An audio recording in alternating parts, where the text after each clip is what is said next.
আসসালামু আলাইকুম প্রিয় ভাই বোনেরা, এই যে আমি জলফুই আনছি, 1 কেজি জলফুই। আমি এই যে লেটকা আচার বানাবো, তার জন্য জলফুইটি বাচ্চা ধুইয়া সিদ্ধ করে নেব। এই যে ধুইয়া একদম সিদ্ধ বসাই দিছি, এখন সিদ্ধ করে নেব। জলফুইটা কালকে আনছিলাম, একটু নরম নরম হয়ে গেছে, আর কয়েকটা নরম হয় না, তার জন্য মিলিয়ে একলগে সিদ্ধ করে নিলাম। এই যে জলফুইটি সিদ্ধ আছে, গরম তো, তার জন্য আমি এটা দিয়ে হাত গুতাইয়া করে নেব, গালায় নেব যেরকম করে। হাত ঠান্ডা হলে হাত দেওয়া করা যেত, এখন গরম, তার জন্য এটা দিয়ে করে নেব। এই যে এটা দিয়ে একদম ভাঙে নিছি, ভর্তা ভর্তা হয়ে গেছে। এই যে তেল দিয়ে দিছি, সরিষার তেল, হলুদ ফাঁকি, মরিচ ফাঁকি, জলফুইটা চটকানোটা দিয়ে দিছি। এই যে এখন এই যে হাফ কাপ চিনি দেব, লবণ, এই যে এখানে শুকনো মরিচ ফাঁকি, চিনি ফ্লেক্স আর হইলো পাঁচফোড়ন ফাঁকি, দুইটা মিলাই দিলাম। এইটা আচারটা কিন্তু দুই ভাগে বাগার দিতে হইব, মানে তেলের ভিতরে দিতে হইব। যে এখন মশলা দিলাম, তেল দিলাম, কালকে আবার একটু ছাদে রোদে শুকাইয়া আবারও তেল মশলা দিতে হইব। এই আচারটা দুই ভাগে, মানে তেল মশলা দিলে আচারের স্বাদটা দ্বিগুণ হয়। এই যে সরষা, রসুন আর আদা, এটা আমি পাটায় বাইটা নেব।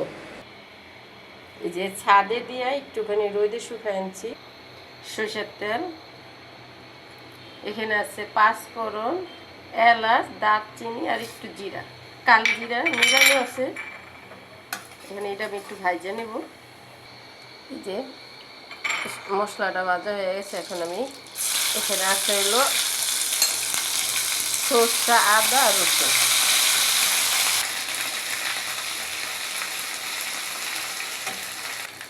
এটা তো ঝাল মিষ্টি আচার হবে, আর একটু ওখানে হলুদ থাকি, মরিচ থাকে, ওই সময় তো আমি দিয়েছি, এখন আবার একটু একটু করে দিয়ে দেব।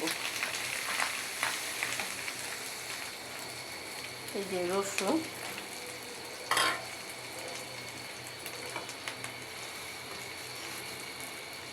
চিনি।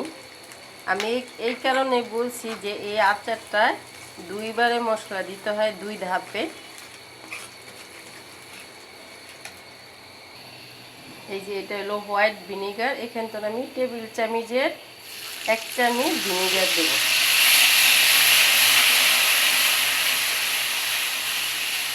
বাগার তো বাগারই। এই যে এখানে আছে একটু চিনি ফ্লেক্স আর হলো বিট লবণ। আমি লবণটা চেক করছি, একটু লবণ লাগবে। মশলাটা কষানো হয়ে গেছে, এখন আচারের ভিতরে আমি দিয়ে দেব। দেখুন আচারের ভিতরে মশলাটা দেওয়া মানে আরও কালারটা বেশি সুন্দর আসছে, আর আরেকটু জাল দিলে আরও বেশি ভালো লাগবে।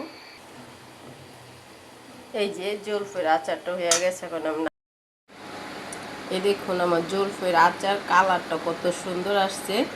লেটকা জলফুইয়ের আচার এরকম দুই ভাগে মশলাটা দিলে এরকম কালারটা সুন্দর আসে।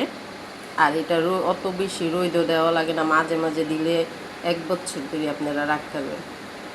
এত যদি ভিডিওটা ভালো লাগে লাইক শেয়ার সাবস্ক্রাইব করে বন্ধুরা। আল্লাহ হাফেজ।